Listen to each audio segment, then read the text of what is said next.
bertemu lagi di channel Belajar Lempeng bersama Uti Sera.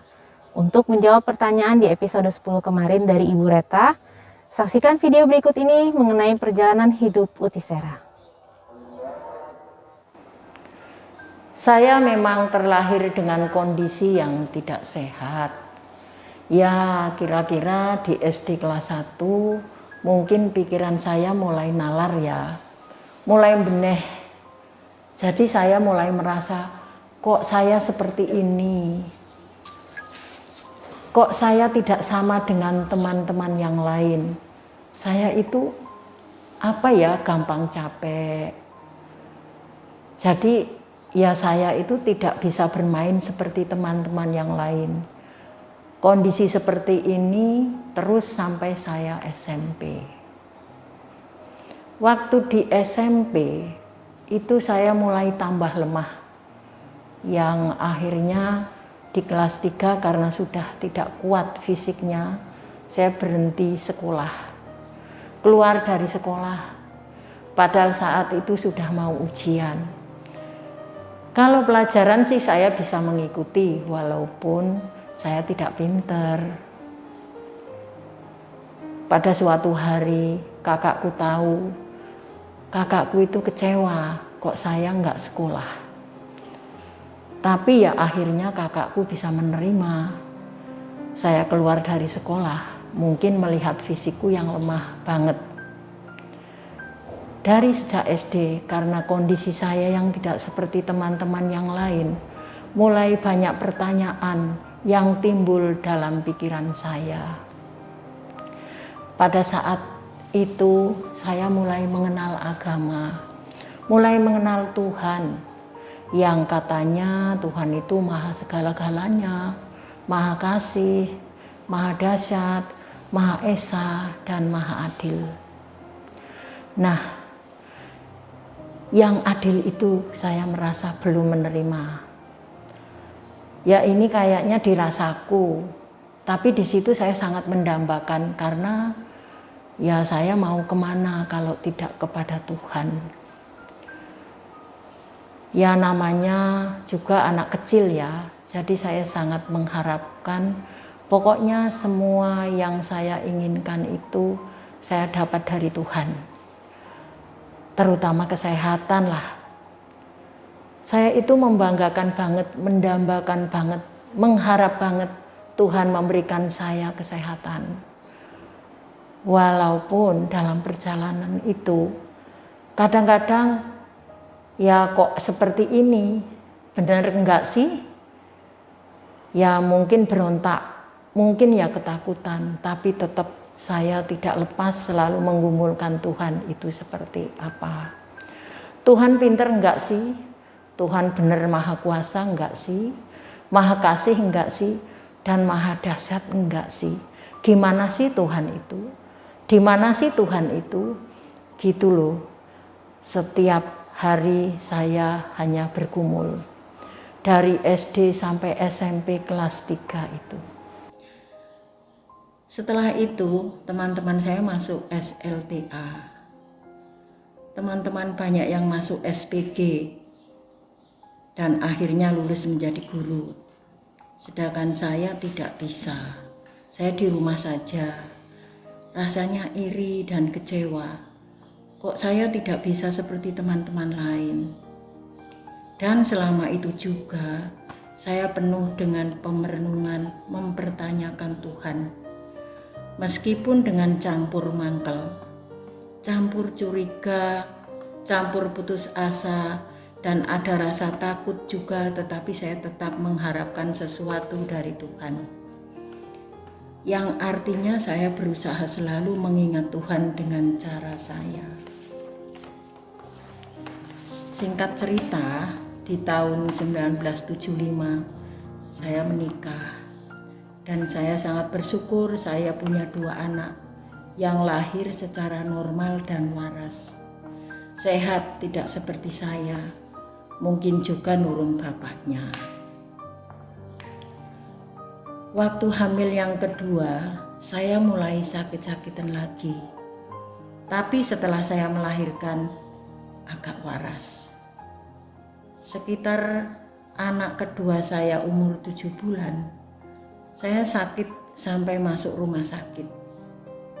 Kata dokter sakitnya macam-macam, yang intinya stres, banyak pemikiran. Memang saya penuh dengan pemikiran, karena saya takut kalau saya sakit-sakitan terus, nanti saya mati. Anak saya sama siapa? Anak saya gimana? Saat itu keluar masuk rumah sakit mungkin ada 2 atau 3 kali. Jadi saya mulai mikir, yang namanya tidak stres itu yang bagaimana? Katanya harus menyerah kepada Tuhan. Ya saya serah-serahkan. Tetapi saya tetap berontak. Dan saya tetap mengharap banget bahwa Tuhan itu bisa menolong saya. Waktu anak kedua saya umur 2 tahun, sekitar tahun 1980, kalau saya tidak salah ingat ya, bapaknya itu merantau dan saya ikut, tapi sakit-sakitan. Merantaunya itu di gunung, jauh dari rumah sakit. Jadi saya diantar pulang ke daerah asal saya. Nah, disitulah saya numpang di rumah saudara, di rumah paman, yaitu adik dari ibu saya. Ternyata di situ saya malah sakit dan sakit. Suatu hari saya itu sampai kayak sesak napas, kayak sakit perut, sampai gemetaran. Saya minta tolong, minta dibawa ke rumah sakit. Tapi nggak ada yang membawa. Mungkin karena sudah saking sebelnya, karena orang sakit kok tiap hari. Nah, di situ saking saya kepingin hidup, saya berangkang. Itu sekitar 100 meter. Ya namanya orang sakit, berangkang, punya anak kecil-kecil 2. Mana anak saya Gudiken itu korengen.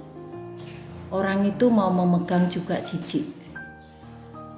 Di situ saya teringat ada tetangga yang sering kasih makanan waktu anak saya Gudiken. Nangis dia, tapi tidak berdaya. Ya namanya berangkang ya, ini badan sudah tanah semua. Dan seingat saya waktu saya berangkang itu, saya tahu sih, saya itu melek, punya mata. Kok ditonton banyak orang. Tapi saya maklum, tak pikir-pikir paling orang itu pada sebel karena sakit kok tiap hari. Tapi ada anak laki-laki cuman pakai celana pendek, sekitar kelas 5 SD. Itu memang anak tetangga saya lah. Anak itu menolong saya, nanya mau kemana? Saya mau ke rumah sakit. Kok nggak ada yang nganter? Iya, saya nggak ada yang nganter. Begitulah ceritanya. Di situ dia mengambil sepeda ya, kalau bahasa saya sepeda bodol. Padahal sepeda yang rusak itu nggak bisa dinaikin, cuman dituntun. Saya disuruh naik, diantar ke puskesmas, dan jalan cuman dituntun. Saat itu anakku yang kecil digendong dan yang besar digandeng sama keponakan saya mengikuti ke puskesmas. Sorenya kakakku kandung datang. Dia marah-marah, kok sampai kamu itu ke rumah sakit, kok sampai seperti itu, kok tidak ada yang menolong. Kakakku itu marah-marah. Gak tahu marah dengan siapa. Pokoknya marah karena saya ini berangkang dan diantar sama anak laki-laki itu sampai ke puskesmas. Setelah sembuh, saya kembali menyusul bapaknya ke rantauan. Kurang lebih 4 tahun lah, yang akhirnya saya sekeluarga kembali pulang lagi. Dengan kondisi sudah tidak ada rumah, sehingga numpang di rumah saudara. Setelah kembali dari perantauan, Saya berusaha membantu mencari makan. Saya berdagang ya sayur ya buah. Saat itu kondisi tubuh masih memungkinkan saya untuk berdagang. Ya pelan-pelan saya dan suami berusaha untuk membuat rumah kecil. Setelah saya bisa membuat rumah kecil itu, berjalannya waktu mungkin kira-kira berapa tahun lah. Sakit saya kumat lagi. Dan karena tambah sakit, suatu hari saya berobat ke dokter di tempat yang terdekat dari rumah.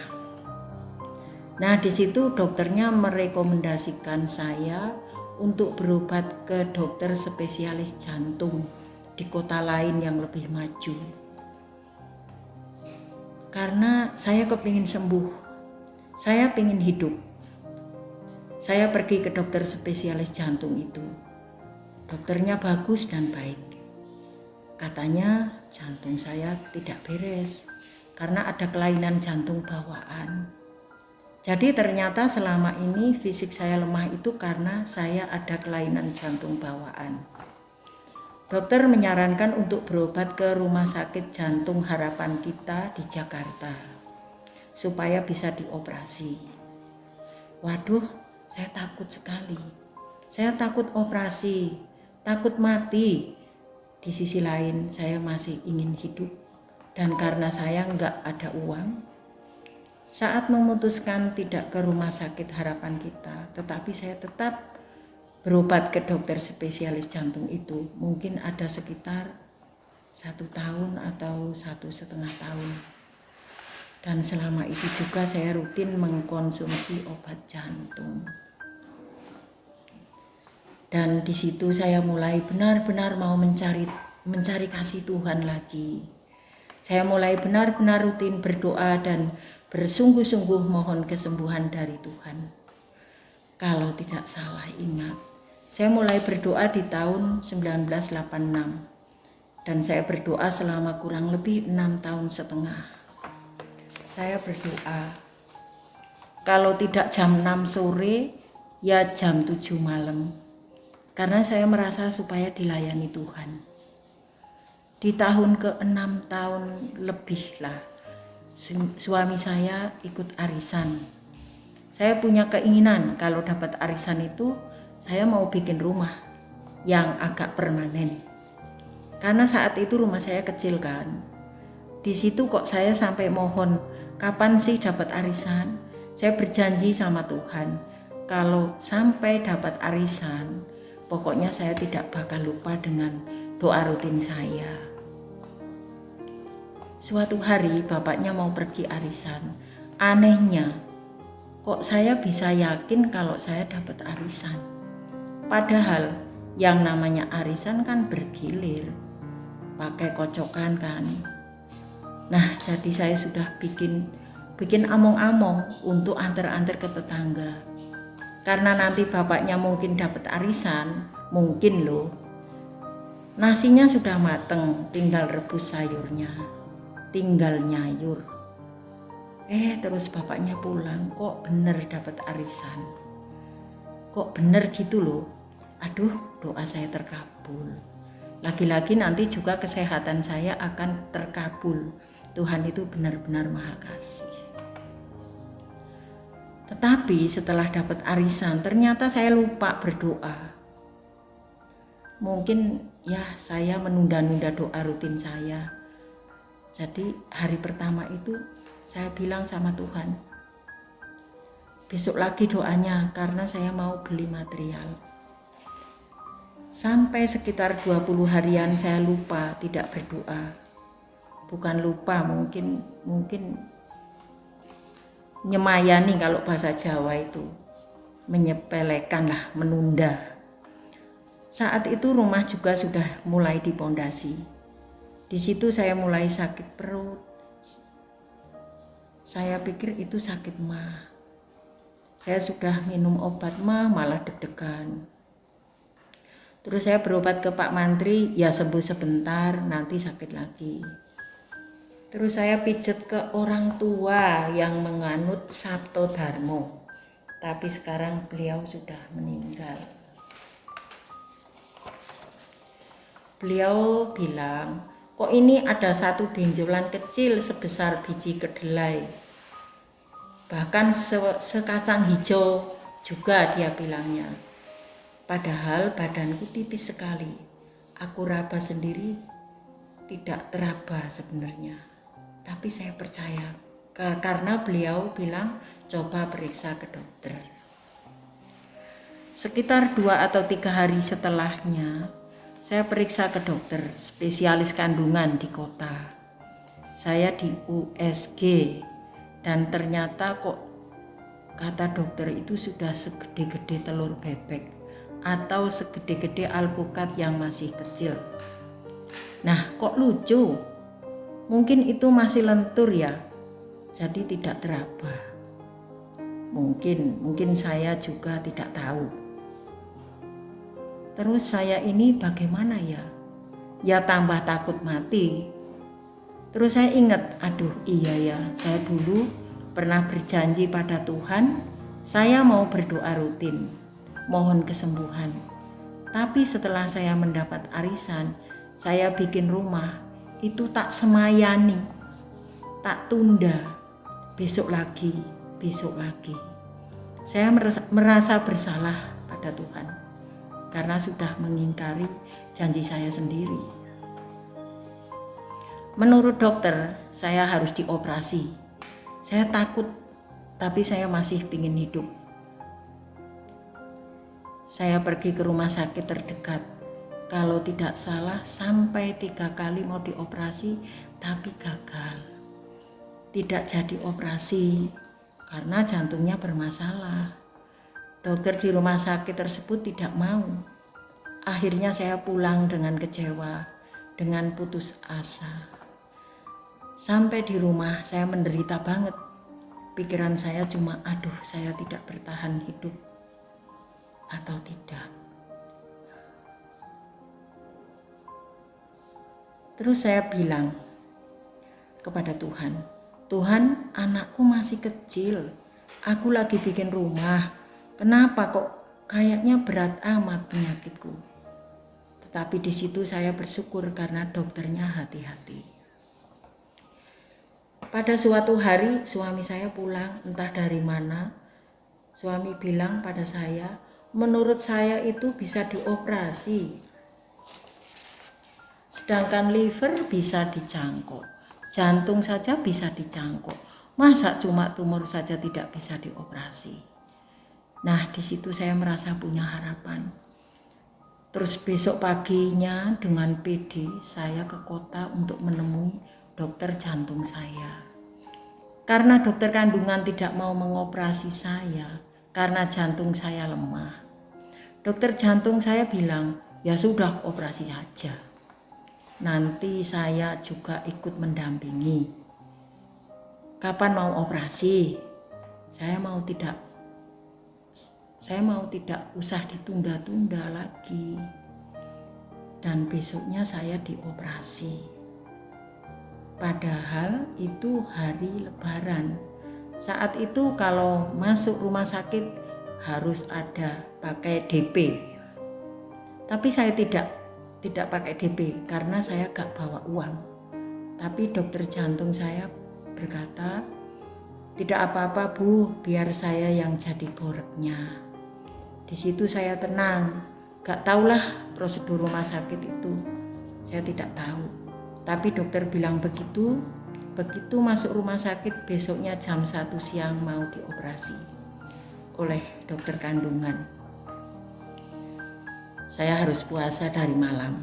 Di situ saya mikir loh, aku mau dioperasi nggak bawa uang, baju juga hanya yang saya pakai, keluarga di rumah juga nggak tahu. Dulu kan belum ada HP. Bagaimana anak saya nanti? Disitulah saya bergejolak. Saya teringat saat saya berdoa 6 tahun lebih itu, sekitar 6 bulan terakhir saya mulai tidak percaya Tuhan. Saya berontak dengan Tuhan. Kalau Tuhan ada, di mana? Kalau tidak ada kok beritanya ada. Begitu loh. Itu saya pertanyakan selama 6 bulan. Saya berantem dengan diri saya. Tapi ketika saya terkena azab atau penyakit tumor tadi, saya mulai mempertanyakan lagi. Saya mulai mencari lagi.